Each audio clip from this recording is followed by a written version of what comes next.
So just as a quick reminder, we've got web work due Wednesday like we always do, and we are gearing up for our trigonometry test, which will be next Thursday. If you look at the schedule, and assuming folks have been following along, we don't actually have any coursework next Monday or Wednesday.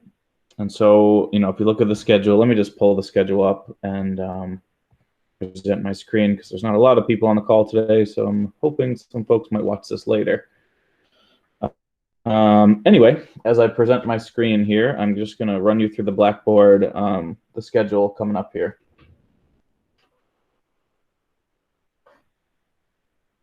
So when you go to our online lectures, it lists what you should be doing every day in the class, and then keep in mind that this coming Monday, I think it's Patriots Day, right? And so I'm not going to meet on Monday. I mean, I'm around if you guys want to talk, but I'm not going to hold a session just to kind of honor that holiday. And then our test is on the 23rd, and so we can spend the entire day on the 22nd doing review. So I just posted this review assignment. And so as you look forward to the test, hopefully everyone's aware by now, since you're up here, I will just show you that when you go to test topics, practice problems, and solutions, there's tons of topics and practice problems and all kinds of stuff here for you to start preparing. And so for next Wednesday, if you would send me some questions or topics or problems that you want to work on, we can absolutely do that by then. But today, today's topic, if you've been keeping up, hopefully you have, today was the last Trig day. So, watch course video from Monday 4/13. You should have watched the solving trig equations video. I had a couple questions about that. Basically, that's the last material that's on the test because that's the last trig material. And then when you go to, if you go to our homework site, you'll see that the last trig homework is due this Wednesday. So solving trig equations is the last thing that's the last trig assignment, and that's the last thing that's due on this Wednesday. I mean, there's also a couple other assignments starting in the exponentials. I'm happy to push those back if you want to get those back to the following week, but I don't want to push it back too far because we're running up against the end of the semester, basically. So anyway, that's what I'm thinking. Just wanted to do a quick overview. I'm going to stop sharing my screen and go back to my document camera here, and I do have at least one question about solving trig equations, and so I'm going to say something about that. Are there any questions about anything I just said, test-wise or anything like that?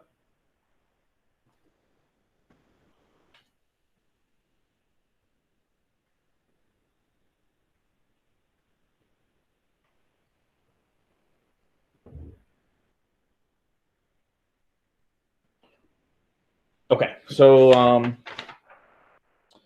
the last topic in trig equations, or I mean in trig, is solving trig equations. And that's obviously an important thing because if you have something with a trig equation and you want a solution, you need to be able to do that. And so we've been building up to this basically with all the trig material. And it's a very similar thing to inverse trig function. So I wanted to just start by mentioning that when you look at this inverse trig functions page, which is approximately page 55 in the notes, when we were looking at this, remember, we cut out a specific piece of the graph to make a one-to-one piece, and then we just focused on one piece of that graph when we were solving these equations. And so the thought process is the same in this trig equation section, except instead of cutting off a single piece, we're considering the entire graph. And so we're not just looking at a one-to-one piece anymore. We're looking at the entire graph. And so I'm just going to sort of review the general idea looking at this page. And then I'm going to go into the homework question, which is a specific example of one of these kind of problems. And so the idea is, let me just work on my light real quick, see if it helps if I put a light on. Too much, maybe. Maybe just that. Try to refocus here. Okay, so when we're solving a trig equation, like the one on this page, for example, is solving sine of theta equals 1. And so we want something that says theta equals, right? And so the question is, what do I need to plug into sine that would give me an output of 1? That's what the question's really asking, right? And so since sine is the y value on the unit circle, we're really trying to think about where is the y value 1, right? And so the y value is 1 on the unit circle right there. And so just like everything else in these trig problems, you want to think about where you are on the unit circle, right? And so if we want sine, which is the y value, to be 1, that's going to be right here because the y value is 1 right there. And the idea is that place is lots of different things, right? So pi over 2 would put you right there. Minus 3 pi over 2 would put you right there, right? There's all these different coterminal angles that would put you right there, depending on whether you go clockwise or counterclockwise, or in some cases you're going all the way around the circle and then back to that point. And so there's all these different coterminal points that put you at a y value of 1. And when we look at the graph, that corresponds to like all the peaks on the sine function. So this is the graph of sine, which just repeats itself over and over again. And sine equaling 1, which is the problem we're looking at, is the peaks of all these things. And so the question here is, how do we represent all these different possible solutions, right? All these different things that could potentially put you on that one spot. Well, the way we do it is we write down the spot that we get, which is pi over 2, right? So we write down pi over 2, right? If we want sine to be 1, we need theta to be pi over 2 or some multiple of 2 pi. And the idea is that pi over 2 puts you on that spot on the unit circle where you want to be. And then when you add 2 pi to it, it takes you around the unit circle and brings you back to that same spot. Or if we subtract 2 pi from it, so if k is -1, it just takes you around the unit circle the other direction. And so this is how we're able to represent infinitely many possible different solutions.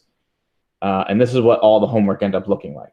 You sort of figure out where you are in the unit circle, and then you add either 2 pi or in some cases just pi to represent all the possible solutions. So let me just pause there real quick and see if I can clarify something about that one specific example before I move on to the specific homework question. So what does the k represent in the pi over 2 plus 2 pi k? What is that just? The k is any integer. So it's like you could plug any whole number, positive or negative, into k. See how this says like plus or minus 1, plus or minus 2, etc. And so the idea is like if you, or 0. So if you plug a 0 into k, this just is this term goes away, and this is just pi over 2. And so that would be this solution right here. That's what's being shown on this graph. It's like the different solutions. If you plug in k equals 1, then it takes pi over 2 and it adds 2 pi to it. And so that takes you all the way around the circle back to that same spot. And so that would be this part of the solution. It's like the next top of the hump. K equals 2 would take you to the next one. K equals 3 would take you to the next one, right? And then when you plug in negative numbers, it takes you to the left. And so when you plug in -1, it's this solution right here. And so k, to answer your question, is any integer, and it just bounces you between all the possible solutions, is the way to think about it. Thank you. And so that's the radian version, right? Pi, it's got pi's in it, pi over 2 and 2 pi. The degree version would be, if we wanted to be right here and we wanted it to be in degrees, that would be 90 degrees, right? So we could be at 90 degrees. And then adding 2 pi is the same thing as adding 360 degrees. And so these two things are equivalent. One is in degrees and one is in radians, right? So let me just show you the other example on this page before I look at the homework one. So on this first one, if we want sine to be 1, there's only one option for that on the unit circle, right? There's only one place on the unit circle where the y value is 1. But if we want cosine to be square root of 2 over 2, which is the second example, there are 2 places on the unit circle where that happens, right? Because square root of 2 over 2 is an x value now, because we're talking about cosine. And that might happen at pi over 4 or 7 pi over 4, right? Both of those have an x value of root 2 over 2. And so then when we write our answer down, it's like we're trying to get 2 places on each one of the humps instead of just 1. And so our answer has 2 different parts, right? It's either at pi over 4 plus all multiples of it, or 7 pi over 4 plus all multiples of it. And so we first, again, we draw the unit circle just like most problems. We figure out where we are, and then we represent the solution. If there's one possible solution, you might have one answer, right? If there are two possible solutions, you might have two. If they're directly across from each other, like the one on this page, like this example right here, let me just zoom in on that real quick. If there are two answers and they're directly across from each other on the unit circle, then you can just add pi k, because when you add pi, it takes you halfway around the unit circle and bounces you back and forth between those two. But that's only if they're directly across from each other. Anyway, I don't want to sort of just rattle off too much information, especially if people haven't watched this video. I'm presuming, most people, it seems like they have. I got some good questions. If you haven't watched this video, you might be a little bit confused.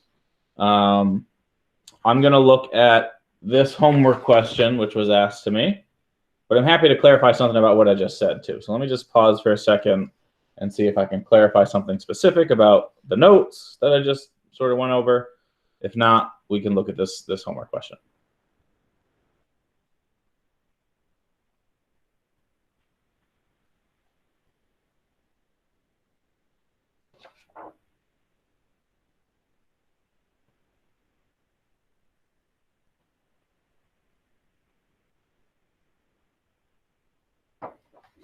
Okay, if there's nothing there, let's look at this problem. So we're solving this equation. This is the equation we're solving. And it's telling us the answer is going to look like those general forms that we just looked at a second ago, and we just want to enter the A, B, C, and D that are the coefficients there, right? And so what we want to do here is we want to isolate the sign. So this is very similar to the example. If you're familiar with the notes here, it's very similar to this example on the top right corner of the second page of the notes here. But anyway, if we solve this one, just like we did in that problem, you want to isolate the sign of x. And so when we isolate,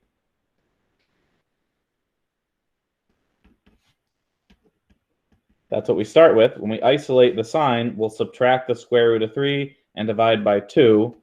And so we'll end up with this.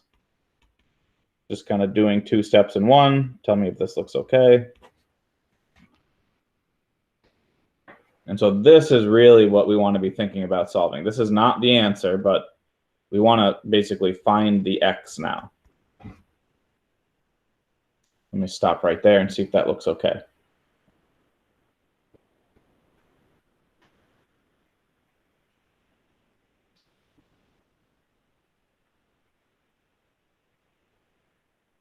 When you isolate the trig function, it should be something that we're familiar with on the unit circle. And minus square root of 3 over 2 is definitely something we're familiar with, or we should be, right? And so, pi over 6. I'm sorry, what was that? Is that pi over 6? Yeah, right. I'm sorry. That's actually square root of 3 over 2. Let me pull my unit circle out real quick and remind you that it's... Or pi over 3, I don't remember. I know it's one of the... It's pi over 3, yeah, right. Let me just remind you how you figure that out. I'm trying to page back to my unit circle, and I can't find it.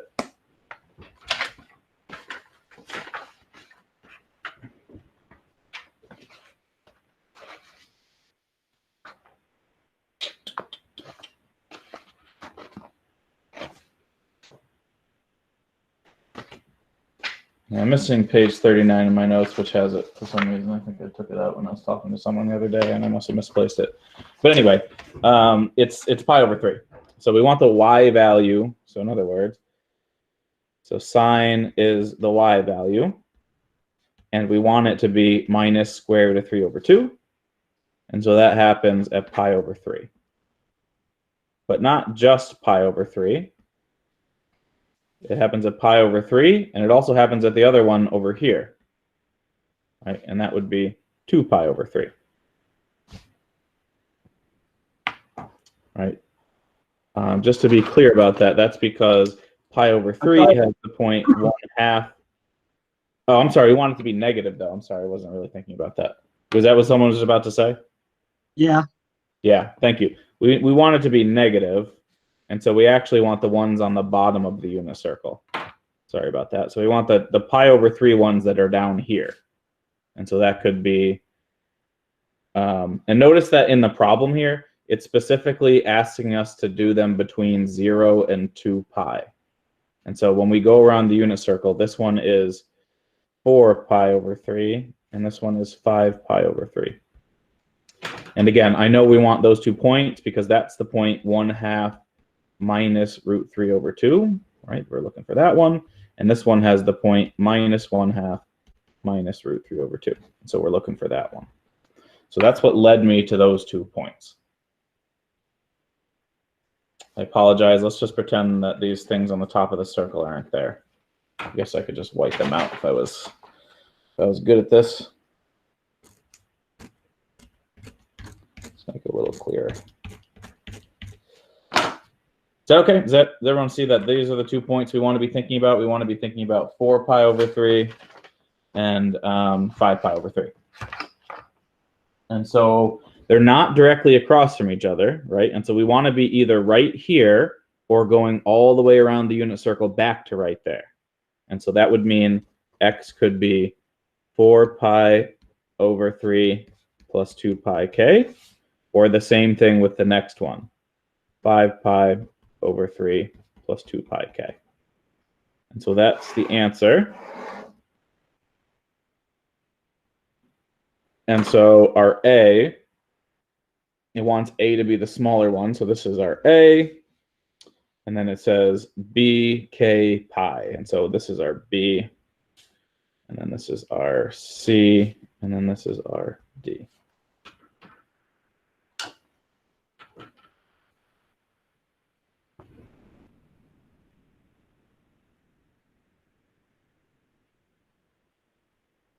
All right, what do you think? What can I clarify there?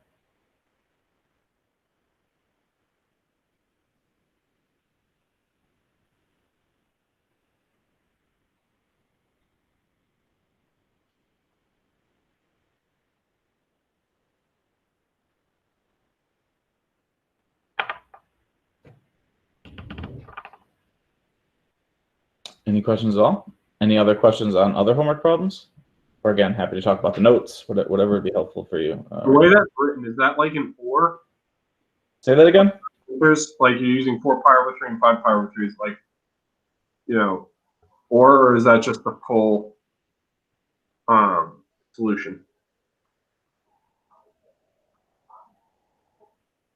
I guess I'm still not quite understanding the question. So, like, how do you enter it, or what is the answer? Yeah, how you enter it.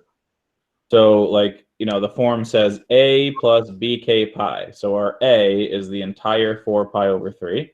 Right. But the B is just the 2. Okay. Because this has the K pi with it, right? So you have the K pi here. It just wants the thing that's multiplying the K pi. Okay.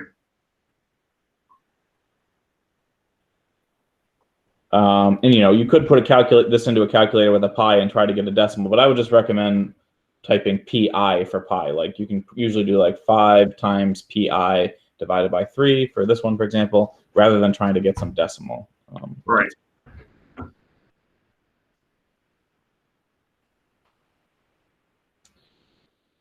Other questions about this one or other ones? I'm just going to take a quick look at the homework set here.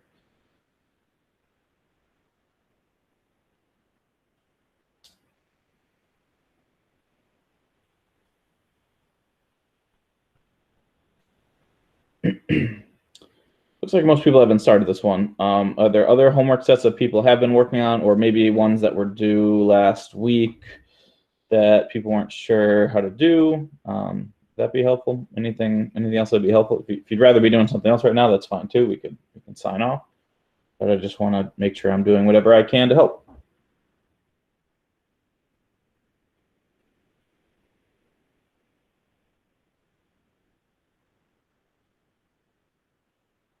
I had a quick question regarding these problems. Yep. So for like page 76 in the notes, Yep. Give us like different examples for different types of problems. Yeah. For each example, you gave us either the answer in degrees or radians. when we take the exam, do you want us? You can give us a questions where we only answer in radians, or can we decide degrees if we want to? Good question. Yeah. So in all these problems, I do try to do both degrees and radians. And on a test, you can choose whichever one you want to do. I think in the homework, they usually want radians unless it specifies otherwise. There might be a couple of problems where it says like enter this in degrees. But for the most part, they want radians, I think. Again, though, on a test, I just want to see that you understand the idea. You know where on the unit circle we're talking about. I won't specify degrees or radians, and I'll accept either one.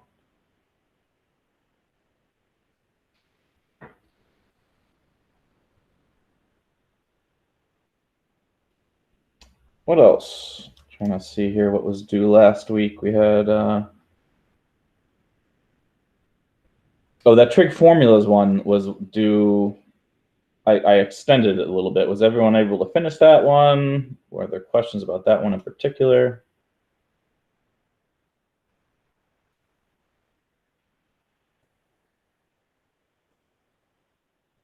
As far as I can see, most of the class didn't actually finish that homework. Maybe about half the class got 100 and the other half got a 0. So if you didn't do that homework, I'm happy to extend it and let you work on that more. There's definitely going to be those kind of questions on the test, so you want to have some practice with them. Let me know if you want me to extend any of those or if you want to talk about any of them. I'll just mention again, seems like maybe there aren't any more questions. We're finishing the trig this week. We've got the test next Thursday, and there are some, there's another video for Thursday, for example, but then you basically have an entire week to study. And so during that week, we don't have like a session set on Monday, but if someone wants to ask to meet on Monday, I will meet on Monday. And then on Wednesday, it's going to be just anything review that you want to talk about. So there's a lot of time here, in other words, to catch back up if you've fallen behind, or if you want me to extend some work and let you work on it, some homework, I mean. But you got to put the time in and use me as a resource. So let me know how I can help. If there isn't anything else, I'm going to go ahead and sign off today. I'll stick around if there are any other questions. If not, have a good one. Thanks, guys.